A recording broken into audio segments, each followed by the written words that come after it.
8:32 minutos, 7:32 en las Islas Canarias, y comenzamos nuestra tertulia de hoy con don Javier Venegas. Buenos días, don Javier. Muy buenos días, ya frescos días. Frescos días, don Javier, al que le dan la razón los medios internacionales. El otro día publicaba el Economist o el Financial Times. El Financial Times publicaba que el gobierno de Sánchez es el más pro-chino de toda Europa, cosa que el propio Javier Venegas denunciaba hace ya tiempo en un artículo titulado Nuestro hombre en Manchuria, creo. El candidato de Pekín. El candidato de Pekín. Que es un juego eso como de Manchurian Candidate, ¿no? Esa es un poco la referencia a aquella novela y a aquella película. Sí. Don Iván Vélez, ¿qué tal está usted? Bien, aquí en estos micrófonos, un poco congestionado, pero vivo. Bueno, este país está congestionado. Hoy tenemos a partir de las 9:30 como invitado a don Juan Miguel Zunzunegui para hablar de su libro Al día siguiente de la conquista, la historia de lo que España construyó en América. Así que, pues nada mejor que tener hoy de tertuliano a un gran historiador y divulgador histórico, que es don Iván Vélez. Por cierto, si no han leído ustedes su libro La conquista del Perú, pues ya están tardando. Y la de México, y la de México, sí. Las dos. Claro, si no y su biografía de Hernán Cortés. Claro, que tuve una fase cortesiana hace unos años, porque el mito de Cortés lo escribí porque me comprometí ante su tumba. Y estaba el hoy diputado Joaquín Robles como testigo también y Gustavo Bueno Sánchez, o sea que todo tiene una vinculación mexicana potente, ¿no? Sí, que me encantan los libros de don Iván Vélez por esos fogonazos donde en una escena aparentemente trivial, pues de repente te resume todo, ¿no? Por ejemplo, de la conquista del Perú, es que lo tengo grabada la escena de cómo, antes de la llegada de los españoles, el gran Inca iba por los caminos de Perú y llevaba a su alrededor a dos mujeres. Entonces, cada vez que sentía ganas de escupir un gargajo, una de las mujeres ponía la mano y él escupía en la mano de esa mujer. Dices, jolines, qué sociedad vinimos los españoles a transformar, ¿no? Sí. Pero luego hay otra escena en el libro, es que no recuerdo cuál de ellos es, yo creo que es el mito de Cortés, donde los españoles llega un momento en México donde se quedan sin pólvora y dicen, leches. En la conquista de México. En la conquista de México. Necesitamos azufre. ¿De dónde sacamos azufre? Y entonces preguntan a los lugareños y dicen, bueno, ahí en el volcán hay azufre. Y con dos narices se suben al volcán a recoger azufre. Y luego el escudo de armas de quien sube es un volcán también. Es decir, luego esa gente se ennoblecía con gestos tan... Es asombroso, o sea, son cosas que solo son comparables con el mundo clásico y esto hay que decirlo abiertamente, ¿no? Sí, señor. Bueno, hablando de comparaciones con el mundo clásico, ¿de qué quieren ustedes que hablemos? ¿De García Ortiz o de Ángel Víctor Torres? A mí me pone más ahora mismo, o sea, lo de Torres, porque hay que esperar todavía que se haga público todo el informe, porque seguro que hay... Lo de Torres... Habrá cientos de páginas y, bueno, como estamos acostumbrados ya a todos los disparates, sí, pues parece que ya no va más, ¿no? No se puede subir la apuesta, pues sí se puede. Pero me pone más al hablar de este impresentable que tenemos puesto por el presidente del gobierno de fiscal. A mí me pone más también, aunque tengo que decir... Porque además es un atentado mucho más directo. Lo otro es corrupción y seguramente tenga que ver con tramas organizadas y cosas que son bastante inquietantes, pero el desafío por donde va el gobierno y por donde va Sánchez al Estado de Derecho para mantenerse en el poder, creo que va cogiendo forma con cosas, con capítulos tan brutales como el del fiscal. Sí, porque de lo de Torres, lo último que yo sé, porque a lo mejor esta mañana ya han pasado cosas nuevas, es que el escaneo del expediente se había quedado a medias y de las 380 de las 300 y pico páginas se sabían 80 y tantas, ¿no? Eso es lo que yo sé de ayer, anoche lo escuché en la radio. Y además no las sabe todo el mundo, están filtradas. Claro, y entonces, bueno, falta queda casi un 75% de ese documento por por ver qué aflora de él, ¿no? Entonces creo que García Es Ortiz que no ha aflorado ni siquiera de las 80 Claro. páginas que se supone que estaba más o menos en conocimiento. Realmente no ha habido tiempo de hacer Sí. un análisis en condiciones. Es decir, hay que darle un poco de tiempo, pero vamos, que es otra bomba más. Pero bueno, es que no pasa nada. No pasa nada. Estamos aquí hablando en fin, de la dimisión de un tipo en Valencia y no pasa nada. Pero vamos, a mí la escena del fiscal saliendo, creo que fue saliendo de la declaración, ¿no? Fue a la salida de la declaración y aplaudiéndole alrededor. No, fue en la entrada, al acceso. A la entrada. Bueno, cuando salía de la fiscalía para dirigirse a declarar al Eso, es que Supremo. había ahí una serie de informaciones contradictorias y generaron ahí un poquito de lío. Pero bueno, es igual, entrada a salida. Es decir, aplaudiéndole. Es decir, y entre ellos, creo que fiscales. Hombre, pues ya dices, en fin, estos tipos están aplaudiendo a un señor que está sentado en el banquillo. Hombre, por lo menos la prudencia de esperar a ver, ¿no? Más que la prudencia, el pudor. No, y la prudencia, y sobre todo el pudor, ¿por qué? Porque es que la ley Bolaños, la que nos quieren colar con la ley de Bolaños, donde se pretende trasladar la instrucción a los fiscales sin desjerarquizar la institución, pues va a estar en manos de estos tíos que aplauden con las orejas. No, y sobre todo porque la jerarquización se va a mantener, pero aquí en España, como hay mucho papanatismo europeísta, y esto es una alusión lógica y obligada a Unamuno, te lo publicitan, no me gusta decir te lo venden, porque eso es un toque muy liberal del que yo carezco, como una especie de convergencia con Europa, que es lo habitual. Es decir, es que esto se hace en Alemania, es que esto se hace en Europa. Ya, pero es que siempre nos ocultan el detalle. Es que en Europa lo que no hay es esa designación tan descarada de estas estructuras. Bueno, ni esa dependencia jerárquica tan brutal. Claro, y sobre todo, claro, a eso me refiero, que colocas en la cúspide de la pirámide a uno del que depende todo. O se cambia la institución de la fiscalía, claro, o no al lugar a que tú le des las instrucciones. Lo digo porque esto pasa, porque siempre es Europa. Bueno, pero por ejemplo, y siento, pero es que es un asunto que a mí me llevan los demonios. Y que hoy además en Baleares, y quiero meter otro asunto que creo que es pertinente, se va a tumbar la propuesta de Vox para hacer que el español deje de estar marginado. Bueno, ¿y dónde? En Europa eso tampoco ocurre, la marginación de las lenguas nacionales. No Quiero decir que lo de Europa se utiliza a beneficio de inventarios. No, solo copiamos aquello que combina el poder. Que combina el poder. Es que en París, en Francia, no sé qué. Bueno, pues en Francia el Tribunal Supremo, por ejemplo, ha tumbado o ha tirado abajo toda la regulación de zona de bajas emisiones. Y ha aquí dicho seguimos... que es completamente inconstitucional y además es abusivo y además va contra las personas y que eso no puede ser, y a eso no lo copiamos. Claro, a eso me refiero, que Eso copiamos eso... la parte que interesa, como tú dices, al poder. Al poder, al que lo de gobierna, las zonas de bajas emisiones es una barbaridad, porque es que siempre ponemos el mismo ejemplo. El fontanero que tiene una furgo que tiene ya 20 y tantos años porque no puede permitirse otra, no le puedes exigir que ahora se meta en una inversión de un cochazo que cuesta una pasta. Un coche eléctrico. Y no solo es el de la furgo, que también, por supuesto. No, pero es un ejemplo muy pero visual. Estamos hablando de que otros 400.000 vehículos fuera de circulación, pero oiga, solamente el achatarramiento de 400.000 vehículos es un impacto ambiental de 3 pares de narices. Es decir, yo no sé si es que esto se han vuelto locos, ¿no? Pero bueno, no, locos no, porque si fuera locura, pues entonces todavía le dirás pobrecitos, ¿no? Pero no, es una mala fe. Se está legislando a mala fe, sí. Porque se sabe que esa prohibición tiene un impacto marginal, muy marginal sobre la calidad del aire. Ya no digo del cambio climático, digo la calidad del aire. Es marginal.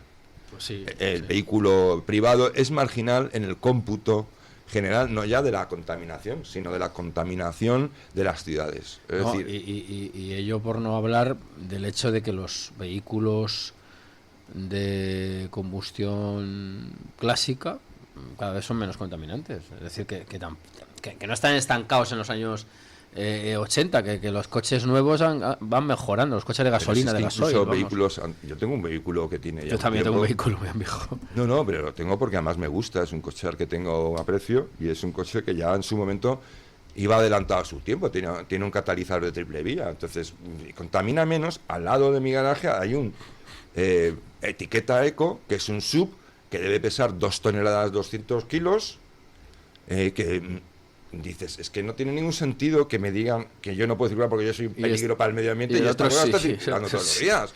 Oiga, es que ustedes no, además esa discriminación, es decir, ahora, por el artículo 33 no entra nadie que tenga una matrícula a partir de no sé dónde. Oiga, mire. Que luego pasas la ITV y teóricamente puedes circular, ¿no? O sea, y te cobran el impuesto de circulación. O sea, te están cobrando el impuesto de circulación, pero para que no luego no te circules. dejan circular, te restringen la circulación. Oiga, entonces rebájeme el impuesto. Claro. No sé, es todo un puñetero abuso, es decir, es un abuso. Por eso digo Bueno, yo, me he perdido. ¿Estamos hablando de García Ortiz o estamos hablando...? No, pero quería aprovechar que el 22 de noviembre Sí. hay una manifestación convocada en Madrid contra las zonas de bajas emisiones. El 22. El 22. Concentración en Plaza Cibeles. Y la hora es a las 5 de la tarde. Es una plataforma Concentración independiente. ¿a pie o en coche o cómo? La concentración es a pie y luego hay una marcha de los coches que te puedes apuntar con tu coche y hay una marcha, yo intentaré poner en redes sociales más la información más completa, pero vamos, es una manifestación a la que de entrada puedes ir a pie. Va a haber una manifestación con recorrido de personas a pie, como es una manifestación de siempre, pero además va a haber una caravana de coches.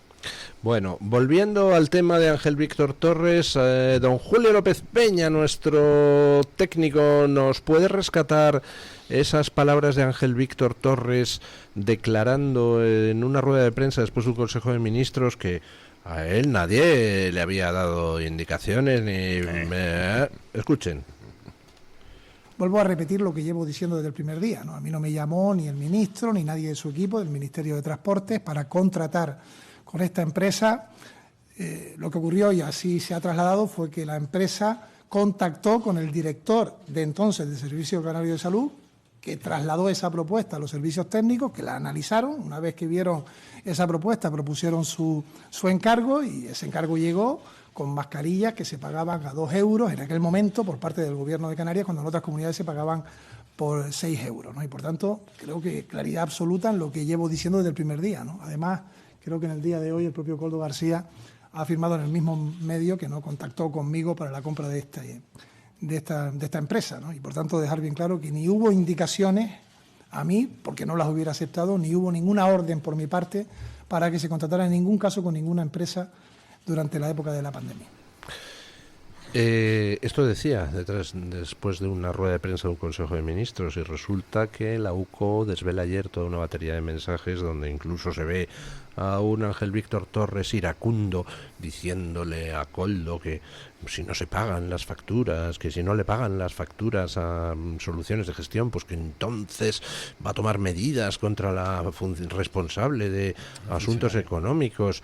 Y desvela la UCO toda una serie de mensajes de los funcionarios canarios diciendo que los contratos de mascarillas, recordemos que no solo compraron a Soluciones de Gestión, también alguna otra empresa, y recordemos que mascarillas que recibió Canarias pues no se pudieron utilizar porque resulta que no eran adecuadas para uso sanitario. Eran FP2, creo, entonces, ¿no? Y se perdió el dinero, ¿no? Con todo desparpajo mienten, o sea, es que hay centenares de WhatsApps entre Koldo y este señor que habla pues como si él no hubiera tenido nunca nada. A la cual no conocía, al parecer, ¿no? Hasta hace poco. Y luego hay una cosa muy bonita, un segundo, hay una cosa muy interesante, vamos, lo que yo he ido escuchando, que ha habido una funcionaria que se ha puesto en su sitio, como diciendo, oye, es que yo soy funcionaria del Estado, no soy la chica de los recaos o de los caprichos del gobernante de turno, y eso hay que encarecerlo y hay que destacarlo. Es que a eso iba yo, pero voy más allá. Es decir, lo que demuestra además de esto es cómo el Partido Socialista especialmente, pero no creo que sea el único, pero especialmente el Partido Socialista, porque se le está viendo, se le está retratando, vamos, con precisión, están destruyendo la administración. Es decir, es que se comportan como verdaderos cárteles mafiosos. Es decir, al funcionario interventor que de repente diga, oiga, vamos a ver, aquí tenemos mascarilla ya de sobra. Y como están en la cuestión económica, también como esta señora, están diciendo, oiga, es que además veo que el precio por unidad es como 10 veces el del mercado. Claro. Estamos cubiertos de estocaje, lo que usted está diciendo que debemos pagar está muy por encima del precio que estamos pagando a otros proveedores, y encima, bueno, vamos a ver qué características tiene el producto que usted quiere colarnos. Entonces, claro, se pone en su sitio, porque su función que es lo que se han querido cargar, y lo que se ha cargado especialmente el PSOE es el control de los interventores. Que ya no tengan autoridad para decir, esto no cumple los requisitos y por lo tanto tengo la autoridad para paralizar esta compra, para paralizar esta operación económica, que es lo que había antes, y ahora se lo han cargado. Simplemente es preceptivo. La autoridad puede imponer, claro, luego lógicamente en los tribunales se puede dilucidar si ha cometido un delito o no, pero de entrada puede incluso pasar por encima del interventor o, además, como en este caso, intimidar. Claro. Intentar no, intimidar. y cuanto el poder sea más pequeño, es decir, cuanto más atomizado está, más posibilidades hay de amedrentar al funcionario de turno. Eso también es un asunto que hay que tener muy en cuenta. Otro de los efectos del Estado autonómico es que la posibilidad esa es creciente, me parece a mí. No, pero eso yo Por la creo falta que de movilidad y todo, yo claro. creo que eso ocurriría en un estado Sí, pero centralizado. con la falta de movilidad que produce el Estado de las autonomías hay más facilidades. Cuando se politiza un sistema, Iván, cuando el poder político entra y empieza a mandar a hacer y deshacer dentro de cualquier administración, da igual el sistema que tengas. Pero si te exigen el idioma local, pues ya has Bueno, recortado las posibilidades de que venga un tío de Ávila. Pero es que mañana hay un gobierno socialista en un estado centralizado, ¿vale? Es decir, una administración centralizada. Pero impone lo mismo. Dice, bueno, pues aquellos funcionarios que pidan el destino en Barcelona, se les exigirá además el idioma catalán. Bueno, pero eso no es obligatorio, quiero decir. Eso es una situación a la que se ha llegado precisamente por el caciquismo que ha fomentado este régimen desde el 78, porque en realidad se ha ido a la fragmentación del Estado, a establecer compartimentos estancos. La fragmentación deliberada. Deliberada, sí, no, por supuesto, nada de accidental. Un señor de Ávila está en inferioridad de condiciones para trabajar en Palafrugell que un tío de Tarrasa. Eso hay que decirlo. Entonces, las posibilidades de que se establezcan redes clientelares son más altas. Yo creo que eso es evidente, ¿no? No, yo me fijo en el Estado francés, que es un Estado centralizado, Sí. y el desastre administrativo que tienen es monumental. Es monumental, desde el punto de vista del derroche, de la corrupción, del derroche. Es decir, es que se les ha llegado a grabar conversaciones de un nuevo impuesto medioambiental entre ministros. Se creen que es para pagar la transición. No, es que hace falta pasta, más máquina, más madera. Entonces yo creo que, evidentemente, un sistema mejor diseñado, evidentemente es a priori, pues hombre, es mejor que un sistema mal diseñado.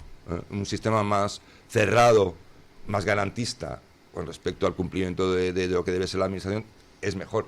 Pero el problema es, yo creo, el problema de base está en todo momento y siempre en la cultura de la propia sociedad, de la política. Es decir, no hay sistema que resista una cultura contraria.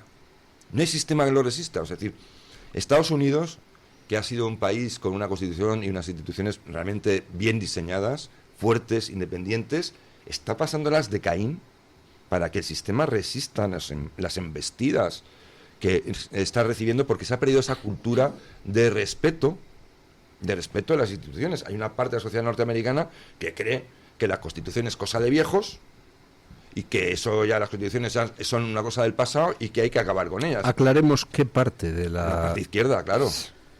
Entonces, quiero decir, hasta ahora, hasta no hace mucho, pues el Partido Demócrata era un partido, bueno, con unas tendencias a la americana, socialdemócratas y tal, pero en las cuestiones fundamentales, como era el respeto a las instituciones y el respeto a la legalidad y el respeto a una serie de cuestiones, a la política exterior, a una serie de ejes básicos, pues estaba ahí. De un tiempo a esta parte ha sido secuestrado por la izquierda absoluta, que les está suplantando, les está, como en la invasión de los ultracuerpos, les está replicando, y hemos llegado al punto en el que pues, hasta las instituciones norteamericanas son desafiadas.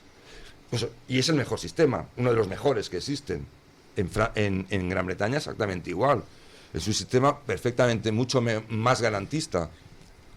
Un diseño político mucho mejor que el nuestro como modelo para ellos, ojo. Que luego España es distinta, igual necesita un modelo ad hoc, ¿no? Porque tenemos unas peculiaridades, pero yo lo digo eso porque a veces hay quienes están como diciendo El régimen de 78 de España, a mí ese tipo de dicotomías me parecen infantiles. No, yo no creo que sean infantiles. No son infantiles. No, bueno, el punto de vista analítico. Pero tú lo crees, pero yo no. Vamos a ver, el sistema, el régimen del 78, ya así llamado, ha producido un debilitamiento del Estado evidentísimo. Ha producido una serie de cacicazgos que con otros sistemas no existirían o habría más dificultades. Ahora me dirás, no, hombre, en todos los regímenes hay corrupción. Hombre, claro, eso lo faltaba, no vivimos en el cielo, pero el régimen de 78 creo que es evidente que ha aumentado la desigualdad entre españoles y ha debilitado el Estado. Eso no me lo puedo discutir. Yo creo que nadie. lo que ha debilitado básicamente es lo que te digo, las actitudes, las políticas que se han hecho. No, pero las actitudes, Dani, vamos a ver, las actitudes pueden ser las que sean, pero si tienes unos límites y unos controles, pues te quedas con tu voluntad jugando con ella. No, perdóname, para nada. Mira, no, yo te digo. Yo te perdono, pero no estoy de acuerdo. Yo te pongo un ejemplo. Es decir, yo te pongo 1000. La Constitución no decía que los partidos tenían que mangonear el Poder Judicial. No lo decía, dice más o menos lo contrario. Pero llega alguien, un gobierno que tiene una mayoría, y de repente hace lo que le place. Entonces, tú dime qué diferencia hay en dos constituciones o dos modelos que planteen esas líneas y la voluntad política y la costumbre sea pasar por encima de ellas sistemáticamente.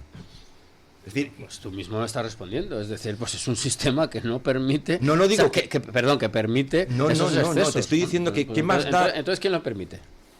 Lo permiten los políticos y tú y nosotros. Pues entonces somos los que consentimos. Pues me estás dando la razón, es un sistema que no te estoy dando la razón, te estoy diciendo que da igual el sistema, si la actitud es vulnerar la ley. El Estado de las autonomías es una maravilla, por eso. Que no digo eso. Por eso tú tienes, y a mí me ha pasado, tú te vas a trabajar a Barcelona. Pero yo creo que lo que quiere decir es que hay un esquema, hay un esquema institucional, entonces resulta que ese esquema institucional usted dice que lleva en sí una serie de simientes que terminan desembocando en una serie de problemas e injusticias. Lo digo. Él lo que dice es que la responsabilidad es previa, que existe un descreimiento en una parte de la opinión pública y en una parte de los políticos con respecto al funcionamiento básico democrático, y que da igual en ese caso si el esquema es uno o es otro, porque en ningún caso va a funcionar. La pulsión es pasar. Yo creo que ambos tienen razón. En el momento en el que tú introduces, vamos a ir a un tema clásico, nacionalidades y regiones, sin decir lo que es nacionalidad, lo que es región y quién es nacionalidad y quién es región, ya estás sembrando la semilla de la desigualdad. Lo podemos dejar en un empate donde por un lado tenemos un sistema, y acaba usted de poner un ejemplo excelente, nacionalidades y regiones. ¿Qué leches es eso? ¿Qué es eso? Bueno, pues ya ahí estás abriendo la puerta a toda una serie de disfunciones. Y por otro lado, creo que también es cierto que el problema que en estos momentos tenemos es que hay una parte nada desdeñable de la sociedad que ha dejado de considerar la democracia como un método válido para las leyes mismas. Ayer el fiscal general del Estado siendo aplaudido es un desprecio absoluto al principio del Estado, o sea, al principio de legal. Estado de Derecho es un pisotear y además jalear el pisoteo.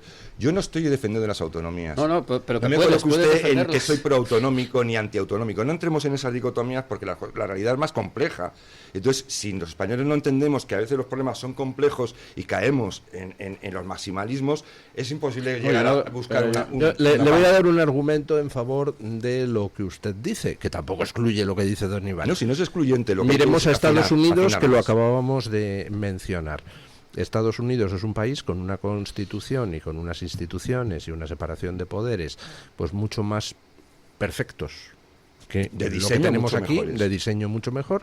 Todavía funcionan ciertos contrapesos, pero Estados Unidos está luchando denodadamente para que la democracia no se venga abajo, porque hay una mitad de la población que considera que la democracia es algo a superar y que la consecución y mantenimiento del poder justifica todo, incluyendo la violencia en las calles, incluyendo los golpes de Estado, incluyendo la manipulación periodística para cargarse un presidente porque ese presidente representa algo que no nos gusta, e incluyendo el asesinato político, la defensa que han hecho del asesinato de Charlie Kirk.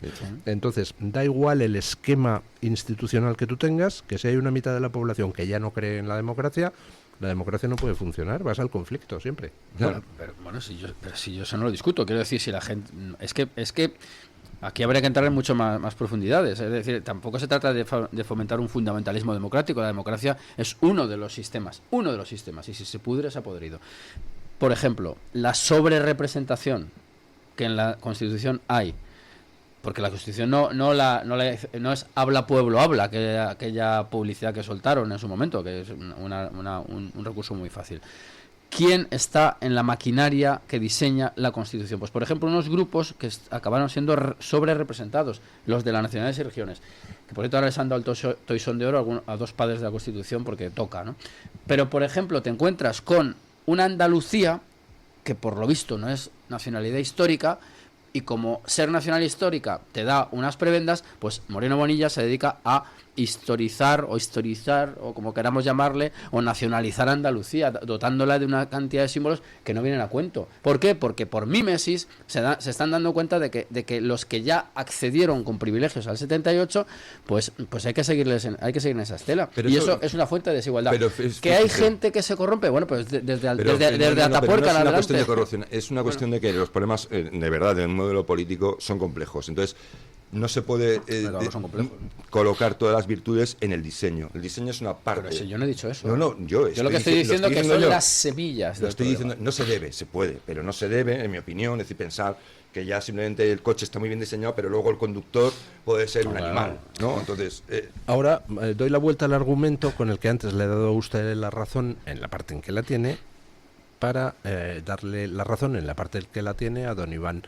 Si en Estados Unidos, a pesar de que tienen un sistema bastante mejor diseñado y funcional que el nuestro, están luchando denodadamente para mantener viva la democracia, porque en estos momentos tienen unos problemas de tres pares de pelotas, imaginemos dónde estaría Estados Unidos si en lugar de ese esquema institucional tan perfecto o tan mejor que el nuestro, tuvieran un esquema institucional que dijera que, bueno, que los estados no se sabe si tienen derecho a la autodeterminación o no. Es decir, si tuvieran un esquema institucional peor que el que tienen, probablemente la democracia habría muerto, ¿no? La Constitución española podrá hablar, habrá la ambigüedad que yo no comparto respecto a nacionalidades y regiones y tal, pero España es indivisible, o sea, es que lo está diciendo, es decir, se acabó.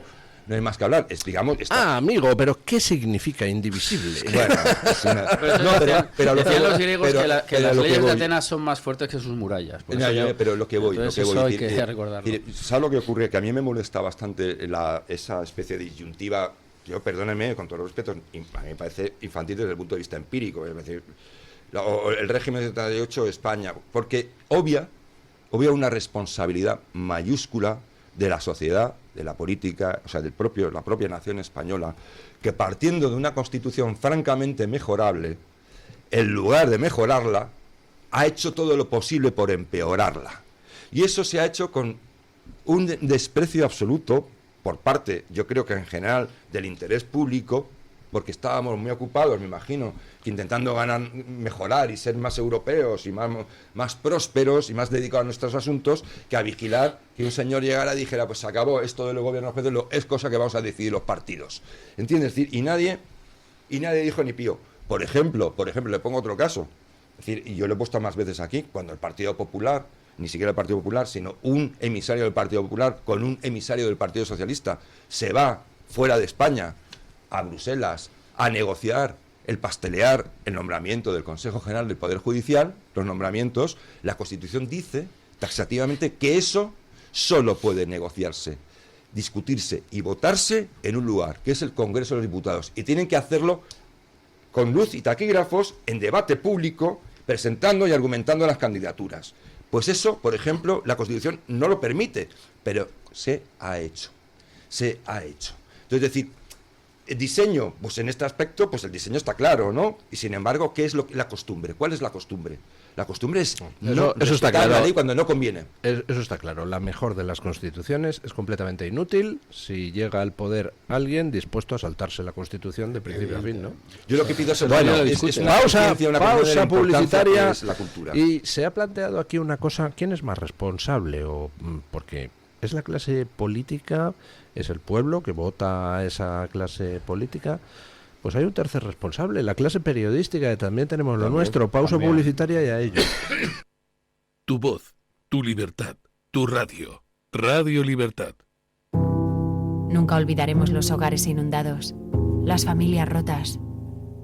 Tampoco a quienes llegaron después, a quien recorrió un largo camino para llegar a mi garaje, a quienes volvían a casa con las botas sucias y el corazón limpio, a quienes sacaron una sonrisa en un mar de lágrimas. A todos, gracias, porque unidos alcem el vol junts. Pla Recuperem València. Generalitat Valenciana. Así, ara. Con Fernando Paz descubriremos cómo el cristianismo ha moldeado la historia occidental y del mundo. A lo largo de 10 sesiones recorreremos desde los orígenes del Antiguo Testamento hasta el siglo XXI, explorando la fe, la vida de Jesús, los primeros cristianos, los concilios, el papado y los momentos decisivos como las cruzadas, la evangelización de América y el conflicto entre razón y fe. Comienza este mes de octubre. Llama al 916162464 e infórmate o escríbenos un correo a clubdeamigos@clubdeamigos.org. ¿Con cuántas personas te cruzas cada día? En nuestro país, 1 de cada 4 vive en riesgo de pobreza o exclusión social. Una realidad que no siempre es visible.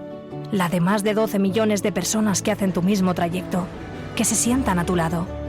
En la Fundación La Caixa, acompañamos a quienes más lo necesitan, para que nadie viaje solo. Entra en quenadieviajesolo.org. Hazlo visible. Fundación La Caixa. Goles. Es la hora. Goles.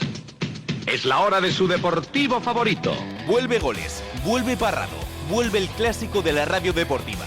A las 12 de la noche en Radio Libertad.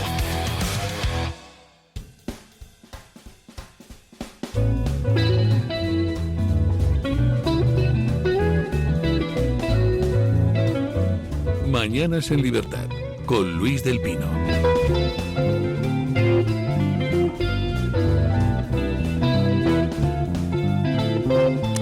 9:04, 8:04 en las Islas Canarias. Comentaba antes de la pausa publicitaria que, bueno, la clase política tiene su responsabilidad en todo este desmoronarse de Occidente.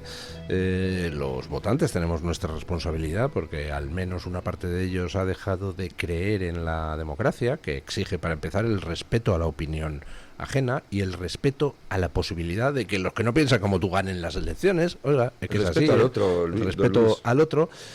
Pero también hay un intermediario entre los dos, entre la gente y el poder, que es la prensa, que también tiene una responsabilidad terrible. Y lo digo, por ejemplo, por la noticia que ayer publicaba The Telegraph y que ha desatado un escándalo tremendo en el Reino Unido. Un informe interno de la BBC, un informe elaborado por un denunciante interno de la BBC, informe que se ha filtrado, muestra la manipulación sistemática de la BBC en contra de Donald Trump. Son cosas pues conocidas, siempre presentar a Trump como el malo de la película desde el ángulo más negativo, a pesar de que la BBC como medio de comunicación público debería ser neutral.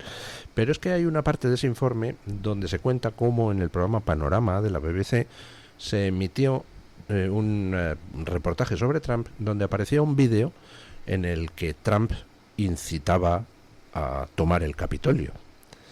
Y resulta que era un vídeo manipulado.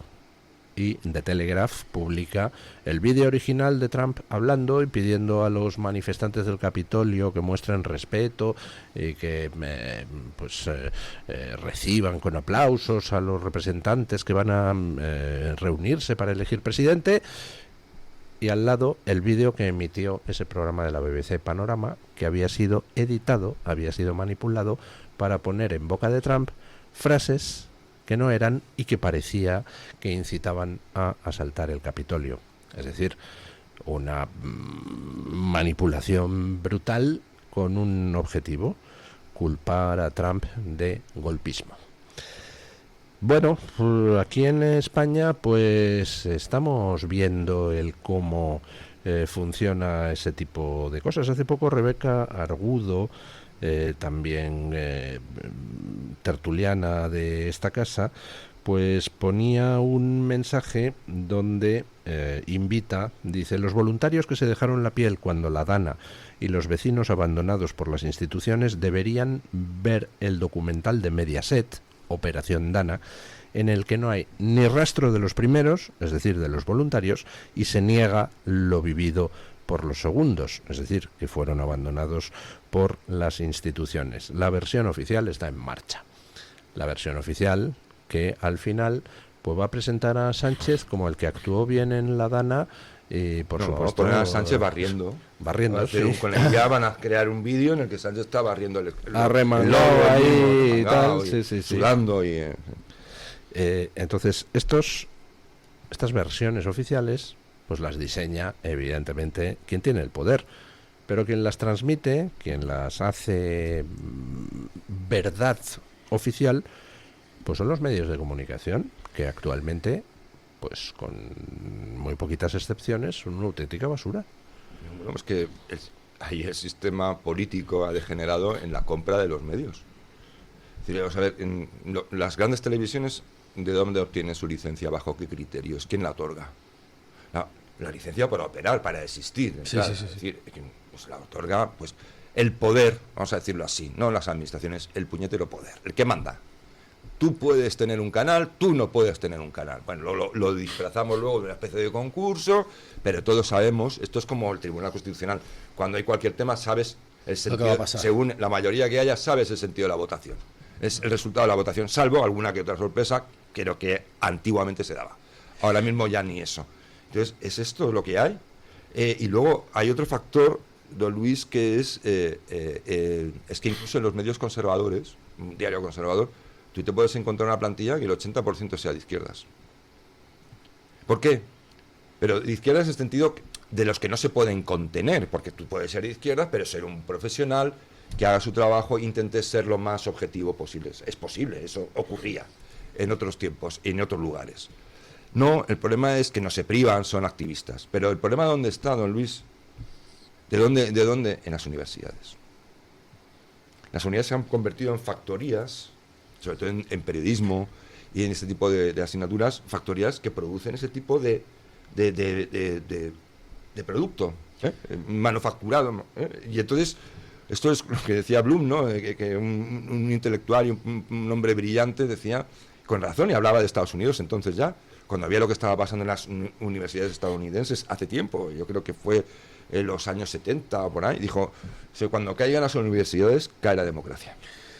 Bueno, pero en España, vamos a ver, pero esto hay que darle más profundidad histórica, yo creo, ¿eh? Vamos a ver, los medios de comunicación clásicos, muchos de ellos estaban vinculados a partidos políticos, el Liberal, la Iberia, es decir, había unos medios, si uno se va a la hemeroteca digital, que a mí es una cosa que me gusta bastante, te das cuenta de que el vínculo poder político, medio de comunicación, pues está ahí, porque en realidad era una especie de redes sociales, por decir, hacer un paralelismo de la época.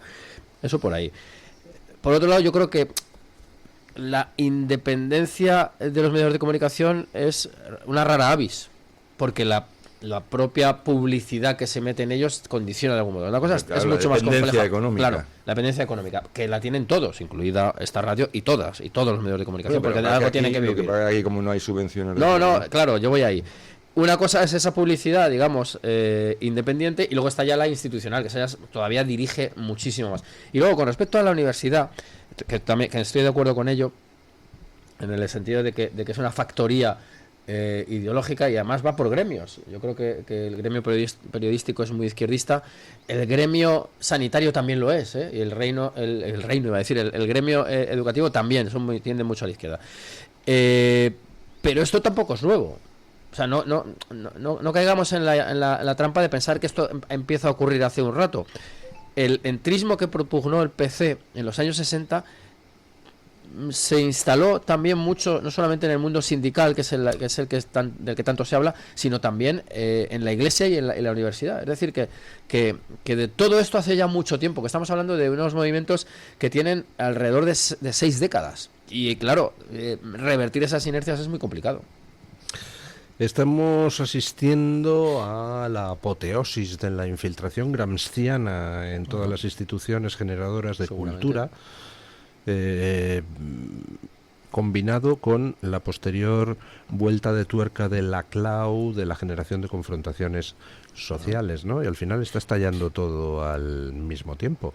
Ahora, parece, no sé si tendrán ustedes la misma sensación, que al final pues han llegado dos personas, Trump y Elon Musk, y entre los dos, movilizando a la gente, pues han revertido la tendencia de una forma bastante perceptible, ¿no? Yo creo que sí, bueno, están recogiendo también lo que se llama reactancia social que estaba ahí.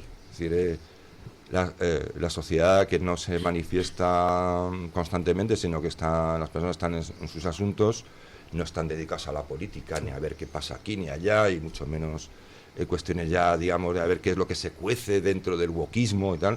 Eso es muy pues, pero sin embargo es contraria a esto, es decir, mayoritariamente, o sea, es decir, ya ahí si le sacas un poco del entorno partidista, tú les planteas algunas cuestiones que quieren poner de moda y la gente las mira como si vieran un ovni, ¿no? Sí, eso es cierto. ¿No? Es una burbuja muchas veces. Muchas veces parece que se acaba el mundo en X porque hay una polémica, pero es que a eso no llega a la calle. Quiero decir que muchas de las polémicas estas que nos es una cámara de eco, de los que estamos efectivamente metidos en ese mundillo, nos creemos que es lo único que hay. En la calle están en otras hasta cuestiones. Que, claro, entonces aparece un político que dice las cosas más normales, y entonces la gente le vota. Claro. Vaya vuelco de las encuestas. Claro, Sí. mire, no es un vuelco. Es decir, hable usted, acérquese al público, que es lo que normalmente no hacen los políticos convencionales, que no eso de ir a visitar pueblos, no solo en campaña, sino constantemente de estar en cercanía con la gente, no lo practican, y claro, luego no saben ni en qué país están. Sí. No saben realmente de qué va el país, y se llevan sustos, y de repente claro, también funcionan.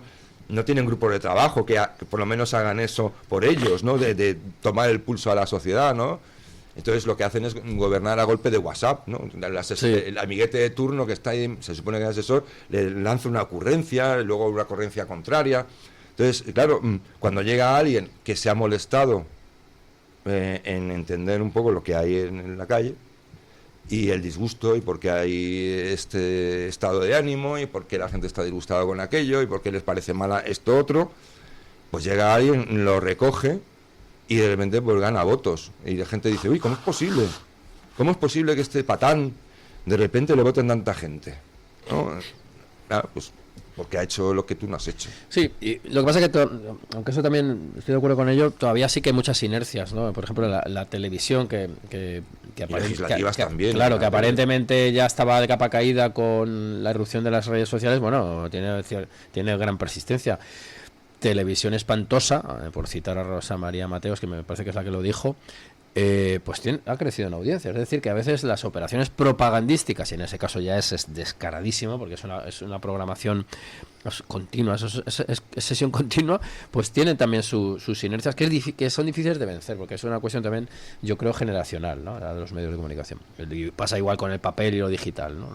Bueno, por eso quizá el voto de los jóvenes se claro, está inclinando. Por eso está el cambio, claro. Sus fuentes no son Mediaset. Claro, a eso me refiero. Entonces, claro, ellos están más en otra onda. A eso me refiero. De todas formas, las televisiones todavía resisten porque tienen un público que mayor sí. Y tal, que está acostumbrado a esto, al mando de la televisión, pero cada vez tienen una audiencia comparativamente más marginal, ¿eh?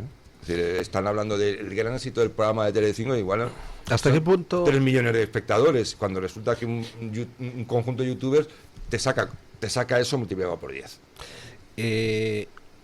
Estamos viendo en todas las encuestas, recientemente ha sacado 40dB para El País, hace un par de días otra encuesta donde viene también la distribución por edades, por comunidades autónomas, entonces se vuelve a corroborar, han salido muchas encuestas en ese sentido, que en estos momentos por debajo de los 40 años Vox arrasa. Por encima de los 40 años PP y PSOE pues tienen más voto, y por encima de los 65 especialmente, ¿no? En esa brecha generacional, ¿cuánto es mera brecha generacional y cuánto se debe a los distintos medios de comunicación que consumen unos y otros? Porque ya los jóvenes, los medios tradicionales no los consumen, cero pelotero, mientras que los mayores son los que más tienden a ver las televisiones de siempre, a leer los periódicos de siempre. ¿Hasta qué punto es generacional y hasta qué punto es por medio de comunicación que cada uno consume? Yo creo que nada es absoluto. Yo creo que también es verdad que a personas más mayores les cuesta más, o sea, son menos propensas a cambiar su voto de toda la vida. Es decir, ellos están acostumbrados a un sistema que para ellos les ha funcionado o creen que les ha funcionado. Y claro, dicen los experimentos con gaseosa. Entonces yo creo que eso está ahí también. Ahora bien, son un factor, es decir, el tiempo va pasando. Esto, cuidado, que el tiempo va pasando. No es lo mismo, estábamos hablando de esto hace 4 años. Ya han pasado 4 años. Es muy probable que el que tenía en ese momento que estábamos hablando de él, tenía 18 años, entrado directamente en ese grupo que es más de votar a la derecha, pues ya tiene una edad y sigue, y ya se ha afirmado en que quiere votar a la derecha.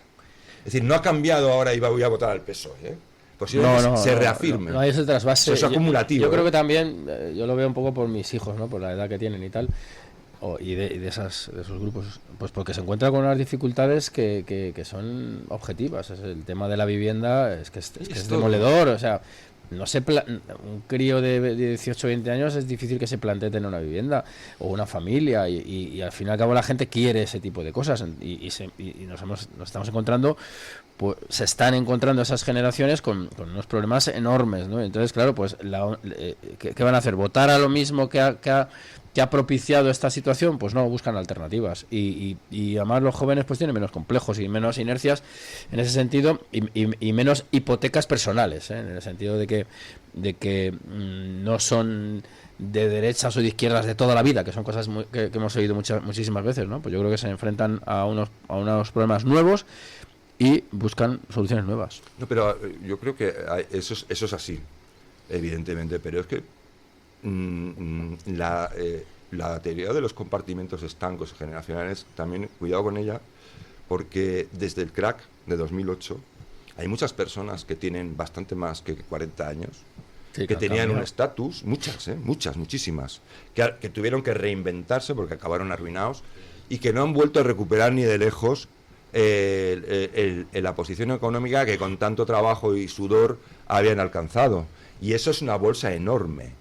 De hecho, el paro que hay en personas de 50 años es altísimo. Entonces, es decir, hay un vínculo también ahí entre dos generaciones, de decir, oye, que no sois los únicos, que aquí hay muchos españoles que tienen distintas edades, que están viviendo y sufriendo los efectos de la política que se ha llevado en España en las últimas décadas. Es decir, y esas personas también acaban rompiendo con el esquema tradicional, o han roto con él hace tiempo.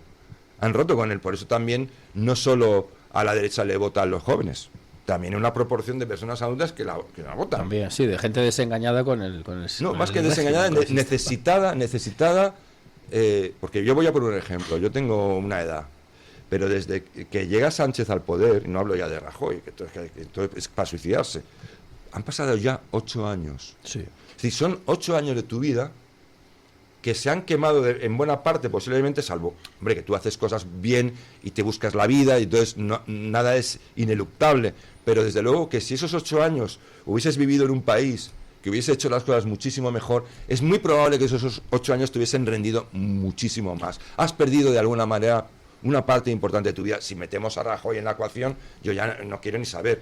Es que si metemos a Zapatero, Rajoy y a Sánchez, es que nos han robado 2 décadas de nuestra vida.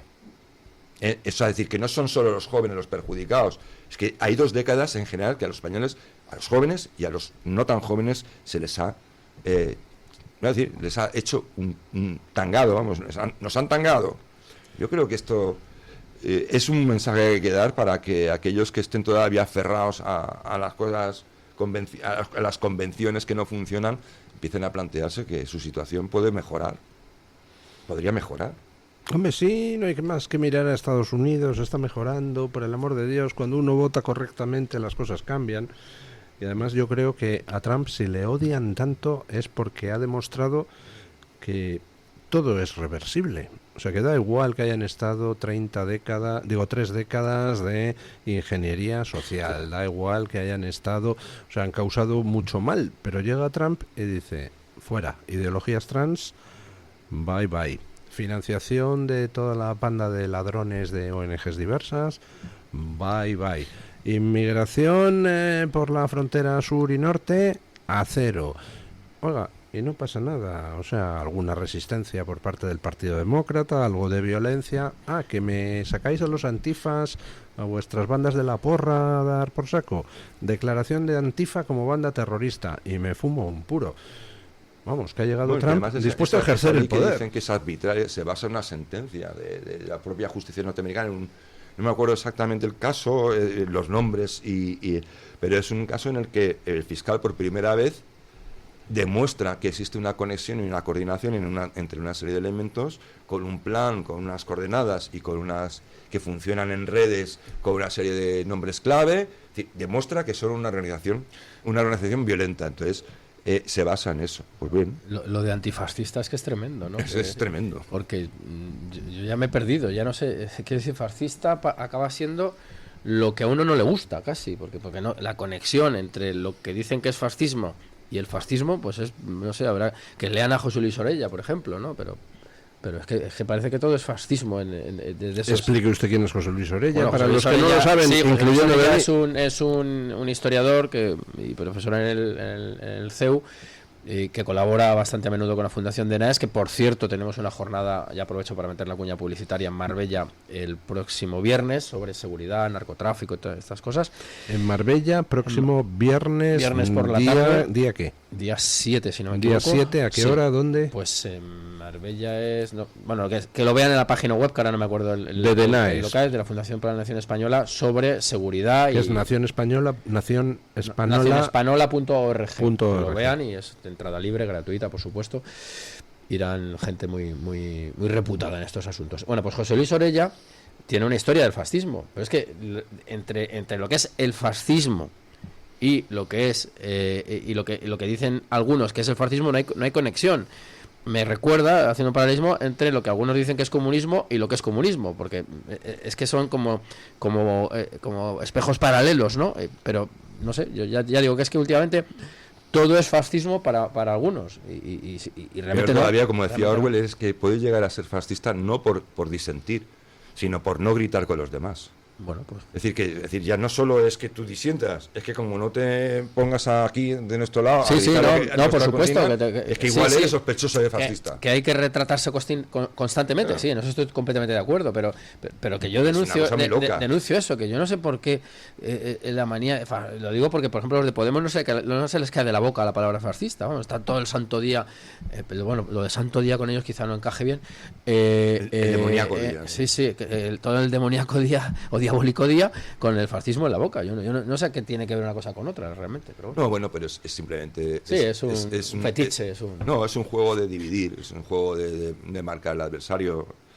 Yo creo que esto es, en realidad, todo esto y el auge, en cierta forma, y se ve claramente, del recurso a la violencia, de la vuelta. Sí, está regresando. Es un síntoma de que esta izquierda se sabe minoritaria. Sabe que es minoría. Bueno, se sabe minoritaria, y el otro día en la que liaron en el País Vasco, pues fíjate, y aquí nadie ha dicho absolutamente nada. No, pero es minoritaria, completamente copadas, ¿no? Pues por eso pasa que de repente aparece un Donald Trump que a pesar de decir variedades y algunas veces, por ejemplo, la falta de compasión que ha mostrado con Joe Biden a mí me ha parecido bastante fea, porque un hombre que está enfermo de cáncer, pues hombre, ya déjalo, ¿no? O sea, creo que ese tipo de cosas... Hombre, pues no está, a mí me parecen bastante estomagantes, pero bueno. Pero al margen de eso, llega un Donald Trump y empieza a decir las cosas como son. Ya está, es decir, se acabó la broma, ¿no? Entonces, aquí yo estoy convencido, y esto es muy típico, es muy leniniano. O sea, Lenin, cuando hace la revolución, es un poco regreso al manual tradicional. Cuando Lenin quiere hacer la revolución del proletariado, pues hombre, él que no es tonto, se da cuenta y dice, bueno, proletariado en Rusia, ¿dónde? Porque es un país por industrializar, claro, y lo que hay es campesinado, además pequeño propietario, que encima, al ser pequeño propietario, miraba a los bolcheviques como, cuidado con estos, ¿no? Entonces, Lenin lo dice, Pues hay que atajar. Como no podemos, hay una mayoría de proletariados, no podemos hacer la revolución, pero la podemos hacer de una forma. ¿Cómo? Con una vanguardia violenta. Sí, no. Creamos una vanguardia bien engrasadita, en una sociedad que está lo que está, metes ahí una vanguardia bien engrasada en los puntos clave, que ejerza una violencia irrestricta, amedrentas a todo el mundo, y se acabó. La revolución está hecha. No hay ninguna revolución, lo que hay es un golpe. Está todo inventado. Es una dictadura. Está todo inventado en los años 30, hace casi un siglo. Y están en eso. Los partidos políticos, muchos de ellos, pues tenían su facción violenta. Estoy pensando, por ejemplo, en la Esquerra Republicana de Cataluña, que eso nunca lo dicen, ¿no? Las camisas pardas esas que tenían por allí dando palizas y amedrentando. Eso es así. Y lo que pasa es que, claro, luego le arrojan un manto democrático a todo aquello y por reacción contra otros y ya se... Bueno, es asombroso. ¿Sabe usted dónde se ha visto mucho esto? Que además había una evidente coordinación en las manifestaciones pro-Palestina que han recorrido Europa. Claro. Además era una traslación a nuestras calles de la filosofía de los escudos humanos, de Hamás. Porque si usted se daba cuenta, las manifestaciones arrancaban, incluso en una de ellas arrancó con madres, ¿no? Que ponían más, somos madres y tal, con mujeres y tal, o grupos variopintos, desde ancianitos, estudiantes y tal, iban en primera línea. Y entre medias, detrás, estaban los que iban de negro, los antifa, los que provocaban luego la violencia. Es decir, eso es una estrategia de libro, porque de cara a la prensa, en fotografía, ve las mamás, a los ancianitos y tal, bueno, que equivocados o no, pero oye, defienden una causa legítima y de repente la siguiente escena es unas policías cargando, altercados y contenedores en llamas. ¿Por qué? Porque entre medias estaban coordinados los de siempre, que además no iban con casco, con el pasamontañas, con protecciones de moto, de que sea, para aguantar las embestidas de la policía, y que siempre actuaban contra la policía como las guerrillas. Cuando quedaba un grupo rezago de policías en inferioridad, ahí iban ellos. Bueno, como pasó con el periodista de la semana pasada, ¿no? Que la paliza que le dieron. Que lo podían haber dejado. Podía haber dejado en el peor, sitio. Si el chaval no consigue zafarse y lo rodean, lo patean en el suelo. Sí. Por cierto, ¿ustedes han visto esas imágenes de esas hordas perfectamente uniformadas de batasunos en la Universidad de Pamplona, ¿no? Camisas pardas, ¿no? ¿Usted también ha tenido la sensación al ver esas fotografías? ¿Usted también se ha preguntado cuántos de estos trabajan para nuestros propios servicios de información? No me lo he preguntado, sinceramente. Pues no me lo he preguntado porque sí que es cierto que en las Vascongadas y en Navarra, que es el ámbito de expansión del vasquismo, están rebrotando algunos movimientos del terrorismo callejero. ¿Espontáneamente o inducidos desde la cloaca? Espontáneamente no hay nada. O sea, yo no me creo. La espontaneidad para mí no existe.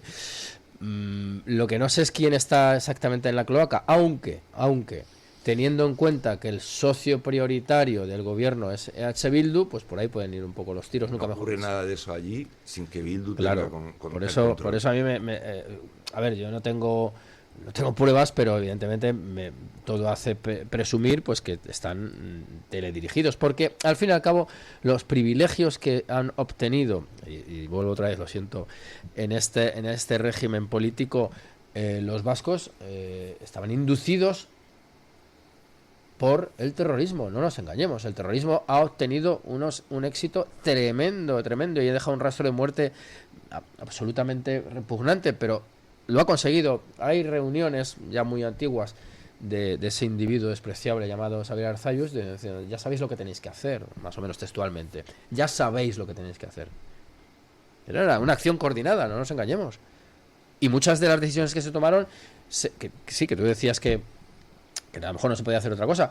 Bueno, el ambiente estaba cargadísimo de pólvora y de sangre. Y eso hay que decirlo. Y entonces ¿cómo decía Torra lo de pa'lante? ¿Cómo era? Apreteu. El apreteu depende. Y el apreteu a veces ha sido absolutamente criminal. Pero fíjese cómo hemos degenerado de Torra a Chistorra. Sí, hemos degenerado. Pero fíjese, bueno, algunos han medrado con la Chistorra, ¿no? Don Iván, fíjese que también ahí lo que era el entorno terrorista está al borde de la extinción y sometimiento absoluto, tal. ¿Y quién? Claro, pues ¿Y quién? Se le da una salida estupenda. ¿Y quién es el que rompe, convierte lo que es un necesario y legítimo y moral triunfo, Pues que es incipiente, que está ahí ya tocándolo con los dedos? ¿Quién se lo carga? Todos lo sabemos, Zapatero. Todos lo sabemos. Es decir, no es que, digamos, de nuevo, no es en realidad el sistema, es decir, porque la ley puede decir perfectamente, como dice, y de hecho estuvo así reglamentado, la prohibición de Batasuna, la prohibición tal, y como ocurre en Alemania y en otros países, cuando hay partidos que lógicamente son partidos que atentan contra la democracia, ¿no? Y la convivencia, es decir, oiga, sí, está muy bien la tolerancia, pero oiga, si viene usted declarando aquí que lo que quiere es echar abajo el Estado de Derecho, pues usted no puede jugar a este juego. Yo no quiero volver al origen de la tertulia, pero es que yo he considerado, y lo he dicho muchas veces, que ETA, que es de quien estamos hablando, era parte constitutiva del sistema. Era parte constitutiva del sistema. Se les dio el rango de... se les otorgó una interlocución, se hicieron negociaciones con la banda terrorista. O sea, lo que ha pasado en España es muy grave. Eso no lo dice la Constitución. No, ya lo sé que no lo dice la Constitución. Yo estoy hablando ¿Quién ha hecho eso? Del régimen. Coño, lo han hecho todos. Bueno, ¿quién ha hecho eso? Pero ¿quién? ¿Y antes se había hecho? ¿Antes del 78 se hacían esas cosas? No sé, yo me imagino que antes de la Guerra Civil pues hacía muchas otras cosas. No, hombre, yo me refiero al periodo predemocrático que llaman los más cursis, durante la dictadura poca broma. Bueno, pues poco. Es que algunas cosas no hay que tener ninguna broma.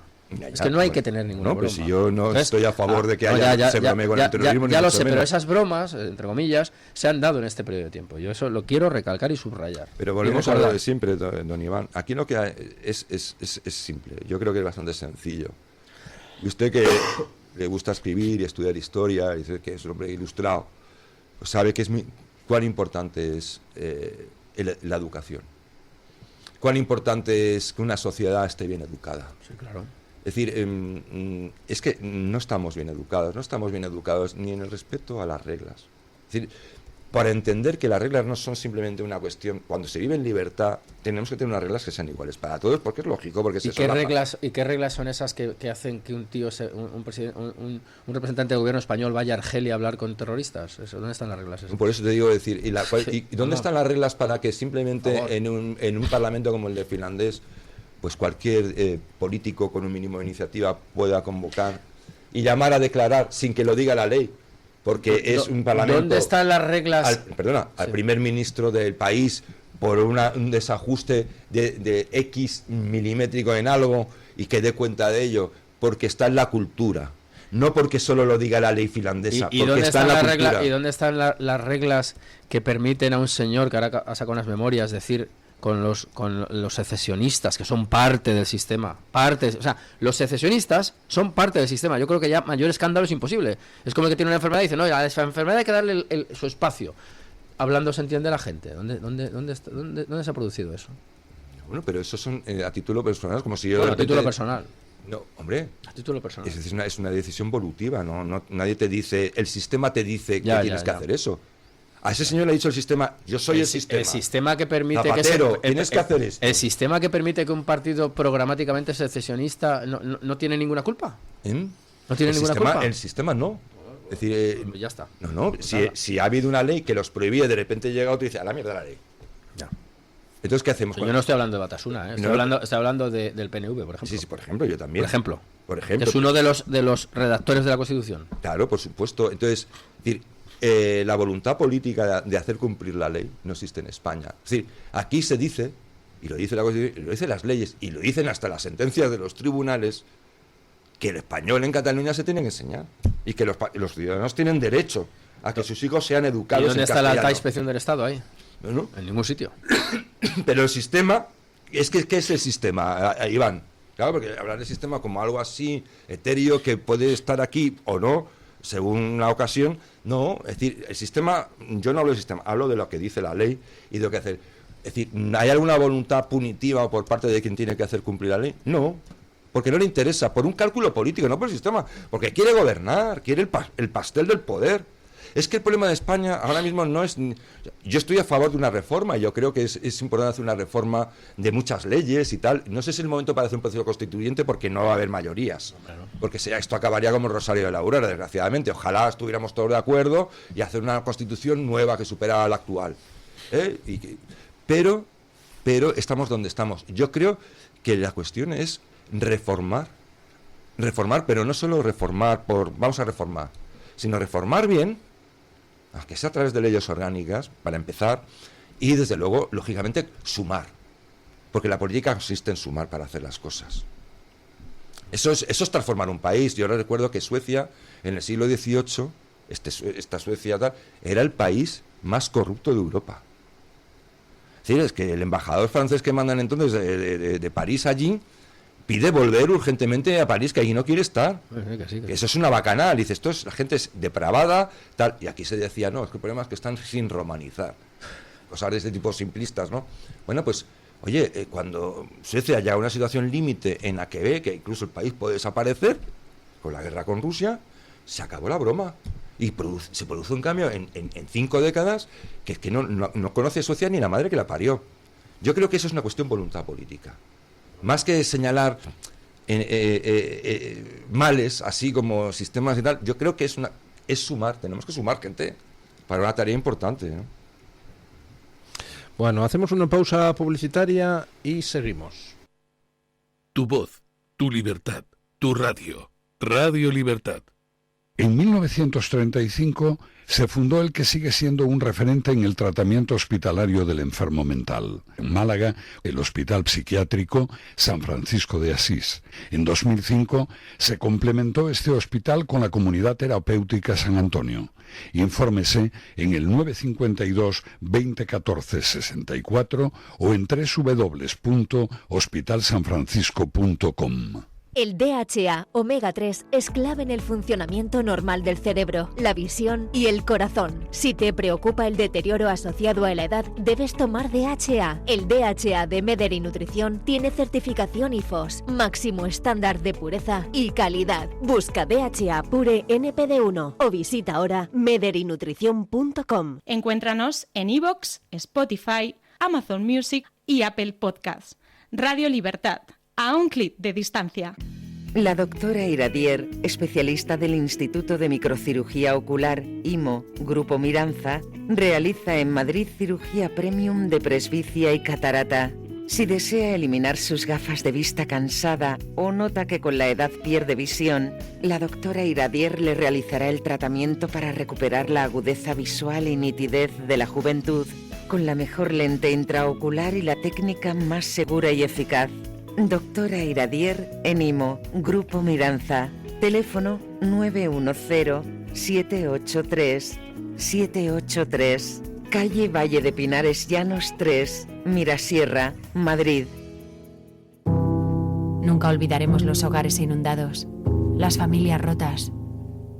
Tampoco a quienes llegaron después, a quien recorrió un largo camino para llegar a mi garaje. A quienes volvían a casa con las botas sucias y el corazón limpio. A quienes sacaron una sonrisa en un mar de lágrimas. A todos, gracias. Porque unidos, alcem el vol junts. Pla recuperem València. Generalitat Valenciana. Así, ara. Radio Libertad, más cerca de ti. Escúchanos y no te pierdas nada. Síguenos en redes sociales y entérate antes que nadie de nuestros contenidos, entrevistas y momentos destacados. Búscanos como Radio Libertad en todas las plataformas y únete a nuestra comunidad. Conéctate y vive la libertad en tu radio.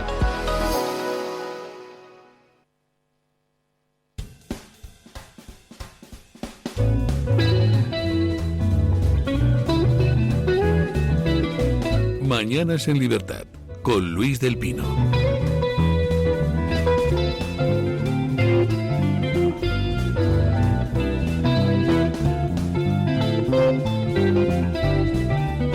Bueno, pues tenemos que en Valencia va a haber que elegir a un nuevo presidente de la comunidad después de la dimisión que ha presentado Mazón. Ya saben que Salomé Feijóo pues le ha presentado la cabeza de Amazon a Pedro Sánchez en una bandeja. Y bueno, pues al final han logrado entre Feijóo y Sánchez cargarse a Amazon y exculpar de paso al Partido Socialista, que gana el relato. Y ahora el PP pues tiene un lío, porque a Feijóo le gustaría poner a la que es actual alcaldesa de Valencia, María José Catalá, que es su mujer allí en el PSOE, en el PP valenciano, pero pues no tiene más remedio que contar con los votos de Vox, y quien Vox podría apoyar es el segundo de Mazón, que se llama Pérez Llorca, que es quien ha estado negociando con Vox todo lo relativo primero a los acuerdos de gobierno y luego, cuando se rompieron por el tema migratorio en toda España, pues los acuerdos presupuestarios y demás. Entonces, pues ese no tendría problemas para que se pudiera discutir con Vox si le apoya o no. Otros candidatos que se pudieran sugerir o tienen el problema de que no son diputados en el Parlamento Valenciano y por tanto no son elegibles como presidente, o tienen el problema de que Vox no los, o sea, que no la los primera aceptaría. condición que tácita es: si pones a esta, no vamos a estar ahí por la labor. Sí. Yo no sé si ella es diputada en las Cortes, esta señora María José Catalá. Bueno, lo miro, pero perdone que le he cortado.